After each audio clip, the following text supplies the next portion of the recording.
Hello guys, hello guys, hello guys, hello guys, welcome back with me. Don't forget to like, comment, share, and subscribe. So in this video, I would like to share to you an article about the Houston Maritime Authority. The subtitle is about maritime equipment injuries. The maritime industry encompasses a variety of fields that range from the transportation of cargo and passengers to the harvesting, processing, and delivery of seafood from the sea to the many ports and sea terminals.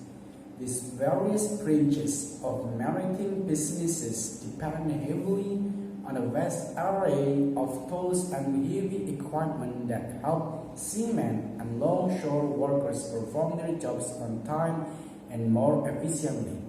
Many of these essential tools, including cranes, conveyor belts, and troll winches, are dangerous to work around and often injure or kill maritime workers. Maritime cargo and crane injuries. Maritime cargo accidents can occur at any point of a vessel's itinerary. They may happen at a port or sea terminal during the loading or unloading process, or they may take place at sea. On land, one of the most dangerous maritime jobs entails the use of cranes and other heavy lifting equipment. According to the Occupational Safety and Health Administration (OSHA), 1 in 1,000 maritime crane operators will suffer a fatal injury on the job.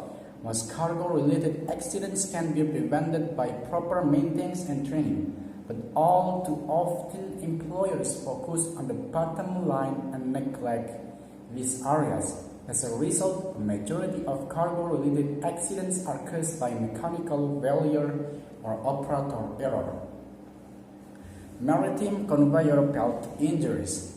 Conveyor belts are essential tools used in the maritime fishing industry to load freshly caught fish into factory ships, processing areas, and move the frozen products in and out of the cargo holds. Conveyors assist fishing boat crews with time-consuming and difficult tasks, but their multitude of pulleys, gears, and other moving parts makes them dangerous to work around. Maritime workers suffer severe injuries or are killed in accidents involving conveyor belts when their clothes get snagged in the machinery. The most common cause of conveyor belt accidents include improper guarding, inadequate training of personnel, and failure to keep the machinery in good working order. In most instances, these conditions are a direct result of negligence and carelessness on the part of the maritime workers, employers, or the vessel owner. Maritime fish processing equipment injuries. Deep-sea fishing trawlers and factory ship workers are at risk almost every time they work. In addition to facing hazard of rocky waters while working long hours, they are also in danger of chemical exposure, overreaction, overexertion, asphyxia from working in confined spaces, and puncture wounds. Fractures and head and neck injuries are also common for fish processors, according to a study performed by the National Transportation Safety Board. Maritime ladder and step injuries. Although ladders are a convenient way of maritime workers to access higher levels and climb aboard vessels, they also pose a great danger, especially if there are broken steps or rails. Since seamen usually fall from extremely high areas during a ladder and step accidents, the consequences are often fatal. In fact, the United States Navy suggests that falling from heights is the leading cause of death in almost all industry in the U.S. The most common reason for maritime weather and step injuries include a poorly designed ladder, broken parts, lack of safety training, and structural flaws. Maritime plate freezer injuries. Plate freezers are used to keep seafood at the correct temperature. It's usually between 30 to 40 degrees below zero. At the same time, however, this places workers at risk of developing hypothermia and or frostbite. In addition, workers may be in the cross path of flying plate freezers if the vessel sways or moves suddenly. On average, plate freezers weigh around 30 pounds, which makes it easy for them to become airborne.